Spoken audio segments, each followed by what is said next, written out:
Salut, nous allons maintenant finaliser la dernière étape de notre premier sprint concernant notre CVTech.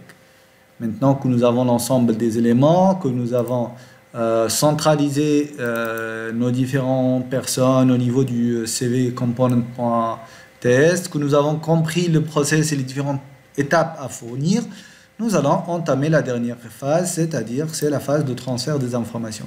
Donc la première étape à faire, c'est quoi? C'est qu'au niveau de mon CV component.html, je vais passer à ma liste l'ensemble des personnes. Donc ici, je devrais avoir une variable qui s'appelle personne et qui devrait prendre la propriété personne existante au niveau du CV component.ts. Sauf que pour le moment, cette propriété-là, au niveau de AppList CV, n'existe pas. Donc il faudra aller la créer. Donc je vais venir ici, lui dire, je vais avoir des personnes ici qui vont être un tableau de personnes. Et je veux que cette propriété-là, qu'est-ce qui se passe ici? Juste une seconde.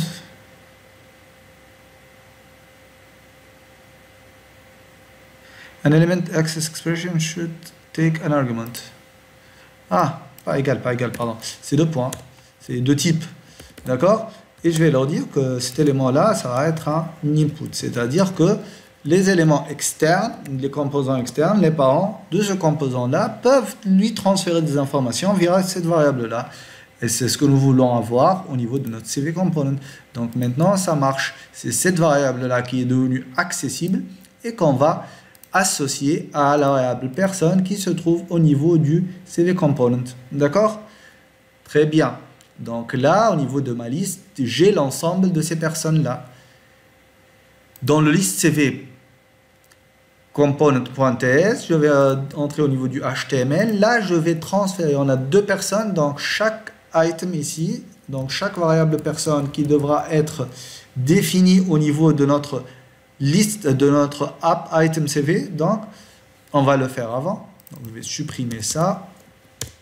Et on va lui dire que chaque app item devra avoir une personne qu'il va représenter, qu'il va afficher en fait. Voilà. Et que cette personne-là, elle va être injectée via un autre composant. C'est le composant pair. Donc, c'est un input tout simplement. C'est le même raisonnement. D'accord? Donc, on a préparé cette variable-là. On va aller au niveau de notre liste et on va lui dire, bah tiens, maintenant, tu as cette variable personne-là, bah, ça va être le personne. C'est la première personne de mon tableau. Et ça va être la même chose pour l'autre. Donc, je vais supprimer et faire un CTRL-D. Par contre, celui-là, ça va être la personne numéro d'indice 1, donc la seconde personne. Parce que c'est les éléments du tableau commencent par 0. Et au niveau du item CV, au niveau du HTML, je ne vais plus faire du hardcoder ça, mais je vais aller directement lui dire, tiens, ça va être personne.path. Ça va être personne.firstname. Et ça va être personne.firstname. Et ça, c'est personne.name. D'accord? Tout simplement. Et on va voir, est-ce que réellement j'ai récupéré l'ensemble de ces éléments-là? J'ai Zizou, que je vais voir comme de second item, et Ayman comme premier item. Après, on verra si on va embaucher Zizou ou pas. D'accord? Ok. Maintenant, la seule étape qui reste, c'est que lorsque je clique sur un de ces items-là, il doit être affiché au niveau de mon détail. Donc ça, si on revient à l'autre élément que nous avons, on va avoir un output pour sortir du item vers la liste, un output pour sortir de la liste vers le CV et un input pour aller du CV vers le détail. D'accord? On va commencer étape par étape. Donc je vais reprendre mon code, pardon, c'est pas celle-là. C'est celle-là. Très bien. Et on va entamer la démarche par ici. OK? Donc là, au niveau de cet élément-là, je vais lui dire, écoute, au clic, Qu'est-ce qui se passe?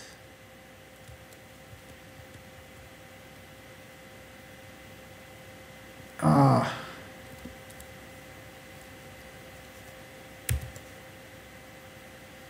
Quelque chose de bizarre ici. Voilà.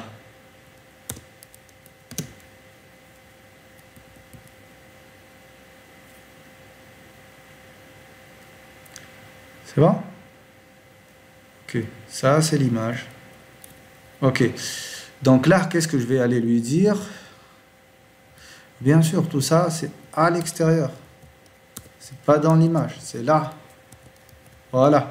Maintenant, je vais lui dire au clic, oui, c'est ça. Au clic sur l'image, non, je veux pas que ça soit sur l'image. Je veux que ça soit sur la totalité de l'input, quoi. Et donc ici, je vais lui dire, écoute, au clic, tu vas aller send select person. Je vais appeler la méthode select person. Cette méthode-là, select person, qu'est-ce qu'elle va faire? Ici, on peut passer la personne ou pas. Pourquoi? Parce que la personne, on l'a déjà. Donc, c'est à partir du TypeScript qu'on l'a transféré à la partie HTML et qu'on l'a affiché. Donc, pas besoin de lui dire select celle personne. On est déjà dans, on connaît déjà, on a accès à cette personne-là. C'est la personne qui est au niveau du TypeScript lui-même. Donc, ici, on va tout simplement aller créer cette méthode-là. Et cette méthode-là, qu'est-ce qu'elle va faire? Eh bien, elle va aller émettre un événement et y injecter la personne. Voilà. Donc ici, je vais tout simplement créer un output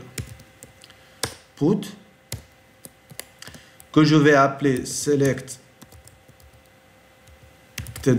person ou personne select, tout ce que vous voulez, et que je vais initialiser à un new event emitter, ce qu'on a vu dans les autres cours. Vous voyez, c'est toi. Et là, je vais faire ce que je viens de commenter. Donc, on aurait pu faire un to-do ici. OK? Ici, je vais lui dire this.selected person .emit et je vais émettre this.person, la personne qui se trouve au niveau de ce item-là. Voilà, point virgule. Et c'est bon. Donc là, au niveau de mon composant pair, je dois faire quoi? Je dois aller écouter, donc dans le list item,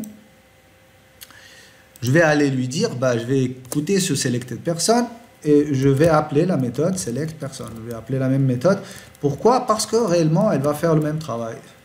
Ok? Par contre, ici, je vais lui dire, bah tiens, toi, tu vas récupérer cette personne-là.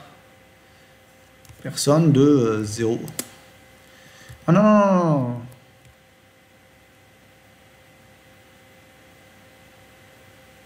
On va lui dire, tu vas recevoir le $event. Voilà. Je fais n'importe quoi. Je vais la reprendre et faire la même chose pour le second élément, pour que ça soit pareil. En fait, s'il sélectionne l'une ou l'autre, on va écouter sur le même événement. Et je vais reprendre tout ça, et je vais aller au niveau du list CV component.ts, donc mon list CV.ts, et je vais aller implémenter cette méthode-là. Ici, je vais lui dire, bah, tu vas récupérer le selected person, tout simplement. OK. Et là, je vais faire juste un console.log de selected person. Très bien. Et là, je vais vérifier, est-ce que réellement, en appuyant sur ce bouton, je vais récupérer mon élément. Je vais inspecter. Et là, je devrais récupérer Zidane au niveau de la console. Voilà, j'ai Zidane. Là, j'ai Ayman, là, j'ai Zidane, là, j'ai Ayman, et tout va très bien. Parfait. Donc, je vais continuer mon travail. Là, je vais lui dire, je voudrais avoir un output que je vais appeler selected person aussi, qui va être un new event emitter. Voilà. Et au lieu d'aller faire un console.log de ça, bah, je vais juste lui dire, bah, ici, tu vas émettre la personne. Donc, la même personne, tu vas la transférer this.selectedperson.emit. Et là, je lui dis, bah, tu vas passer le selected person. OK? Et donc, on va aller écouter selected person, l'événement, au niveau du CVComponent.html. C'est lui qui a appelé pas le détail, non, non, c'est au niveau du CV. Voilà, vous voyez ici, et là, je vais appeler une méthode qui s'appelle select personne. Et cette méthode-là, elle va faire quoi? Bah, elle va tout simplement me sélectionner ma personne. Donc, $20. Super. Donc, je vais aller écrire cette méthode-là au niveau de mon cvcomponent.ts. Voilà. Là, je vais avoir une variable que je vais appeler selected person. D'accord, de type bien sûr personne. Super. Et je vais lui dire, bah, lorsque tu as cette méthode d'appeler, bah, tout simplement, ce que tu vas aller faire, c'est quoi? Personne. Tu vas dire que this.selectedPerson, bah, ça va être ma personne. Ok? Super.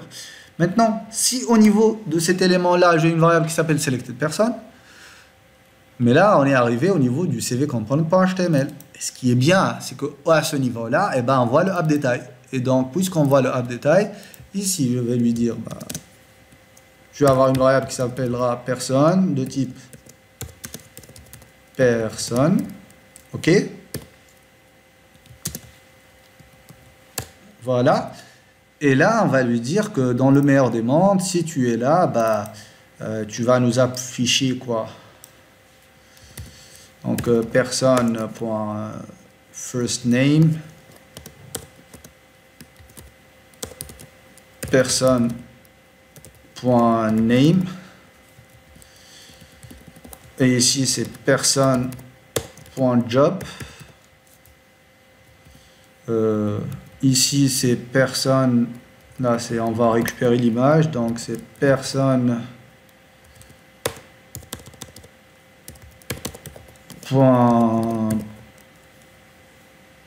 Path,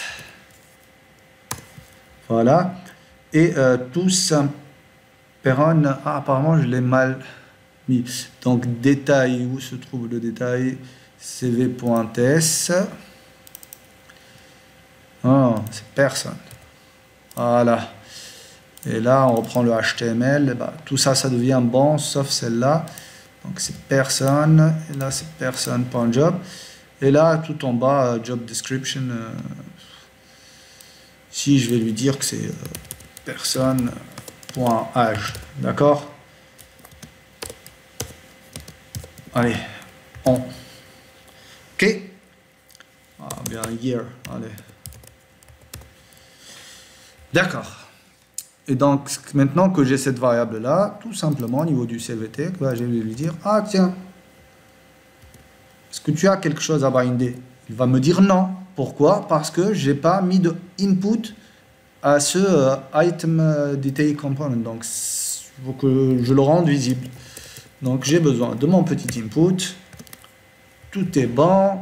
On revient dans le détail CV, dans le cvcomponent.html, et là j'ai ma personne. Là ça va devenir la selected person, c'est la personne que je vais sélectionner, et on va vérifier si ça marche ou pas. Revenons ici. Au départ on n'a aucune personne de sélectionner, j'appuie ici, et ben, j'ai Ayman, parfait, j'appuie ici, et ben, j'ai Zidane, et tout est bon. Là je ne sais plus où je l'ai mis en fait. En tout cas, c'est bon, ça marche. On a transféré les éléments de la liste des items vers notre detail component en utilisant les interactions entre composants père et fils. Voilà, merci.